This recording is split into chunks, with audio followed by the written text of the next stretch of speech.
കൽപ്പറ്റ ടൗണിൽ വീണ്ടും കാട്ടുപോത്തിറങ്ങി. കൽപ്പറ്റ അയ്യപ്പ മഹാക്ഷേത്രത്തിന് സമീപം ദേശീയപാത മുറിച്ചു കിടക്കുന്ന കാട്ടുപോത്തിന്റെ ദൃശ്യങ്ങൾ പുറത്തു വന്നു. ഇന്ന് രാവിലെയായിരുന്നു സംഭവം. കമലാണ് വിവരങ്ങളുമായി. കമൽ, എനിക്ക് തോന്നുന്നു ഒരാഴ്ചക്കിടയിൽ ഇത് രണ്ടാം തവണയാണ് ഈ കാട്ടുപോത്ത് കൽപ്പറ്റ ഭാഗത്തേക്ക് വരുന്നത്, നഗരത്തിൽ ഇറങ്ങുന്നത്. അപൂർവമായ സംഭവമായിരുന്നു. അപ്പോൾ ഈ കാട്ടുപോത്ത് നഗരത്തിന് പരിസരത്ത് തന്നെ ഉണ്ട് എന്ന് കരുതേണ്ടി വരുമോ, അതോ കൂടുതൽ കാട്ടുപോത്തുകൾ ഉണ്ടെന്നാണോ സംശയം? വന്ന ഒരു കാട്ടുപോത്ത് കൽപ്പറ്റ മേഖലയിൽ കറങ്ങി നടക്കുന്നു എന്നുള്ളതാണ് വനം വകുപ്പ് നൽകുന്ന വിവരം.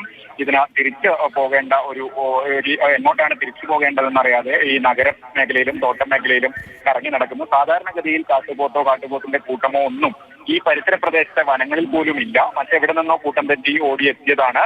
കഴിഞ്ഞ ദിവസങ്ങളിലൊക്കെ കൽപ്പറ്റയിലും ചുണ്ടേലിലും ഒക്കെ ഇതിന്റെ സാന്നിധ്യം ഉണ്ടായിരുന്നു, പല തോട്ടങ്ങളിലും ഉണ്ടായിരുന്നു. കൽപ്പറ്റ നഗരത്തിൽ ബീവറേജ് കോർപ്പറേഷന്റെ ഔട്ട്ലെറ്റിന് സമീപം രാത്രി ഇറങ്ങിയ ദൃശ്യങ്ങളാണ് കഴിഞ്ഞ ദിവസം നമ്മൾ കൊടുത്തത്. ഇന്ന് പക്ഷേ കൽപ്പറ്റയുടെ ഏറ്റവും പ്രധാനപ്പെട്ട ജംഗ്ഷൻ, കൽപ്പറ്റ നഗരം തുടങ്ങുന്ന അയ്യപ്പ ക്ഷേത്രത്തിന്റെ അവിടെ ബൈപ്പാസും ടൗണിലേക്കുള്ള റോഡും രണ്ടായി പിരിയുന്ന മേപ്പാടിക്കുള്ള റോഡും കൂടി പോകുന്ന ഒരു പ്രധാന ജംഗ്ഷനിലാണ് രാവിലെ 10:30 കാട്ടുപോത്ത് ഇറങ്ങിയത്. ആളുകൾ ഓടിച്ചതോടെ മിൽമ വയനാട് ഡയറിയുടെ ഭാഗത്തേക്ക്, അവിടെ കുറച്ച് തോട്ടങ്ങളും കുറച്ച് ഫോറസ്റ്റൊക്കെ ഉള്ള ഭാഗമാണ് ചുഴലി എന്ന സ്ഥലത്തേക്ക്, ജനവാസ മേഖല തന്നെയാണ്, പക്ഷേ കാപ്പിത്തോട്ടങ്ങളും തേയിലത്തോട്ടങ്ങളൊക്കെ ഉള്ള പ്രദേശമാണ്.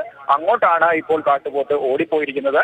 എന്തായാലും ഇപ്പോഴത്തെ സാഹചര്യത്തിൽ ഒരുപക്ഷെ ഇതിനെ പിടികൂടി അവിടെ നിന്ന് മാറ്റേണ്ടി വരും എന്നൊരു സാഹചര്യത്തിലേക്കാണ് പോകുന്നത്. കാരണം അടുത്തടുത്ത ദിവസങ്ങളിലൊക്കെ നഗരത്തിൽ അടക്കം ഈ കാട്ടുപോത്ത് ഇറങ്ങുന്ന സാഹചര്യമുണ്ട്. ഇതുവരെ ആക്രമണകാരി ആയിട്ടില്ല. പക്ഷേ ആളുകളെ സംബന്ധിച്ച്, പ്രത്യേകിച്ച് തോട്ടം തൊഴിലാളികളും ഒക്കെ തോട്ടത്തിലൊക്കെ പണിയെടുക്കുന്ന സമയത്താണെങ്കിലും ഒക്കെ ഇതിന്റെ മുന്നിൽ പെടുകയാണെങ്കിൽ അത് ആക്രമിക്കാനോ അപകടം ഉണ്ടാകാനൊക്കെയുള്ള സാധ്യതയുണ്ട്. അതുകൊണ്ട് തന്നെ അതിനൊരു പരിഹാരം ഉടനെ കണ്ടെത്തേണ്ടി വരും.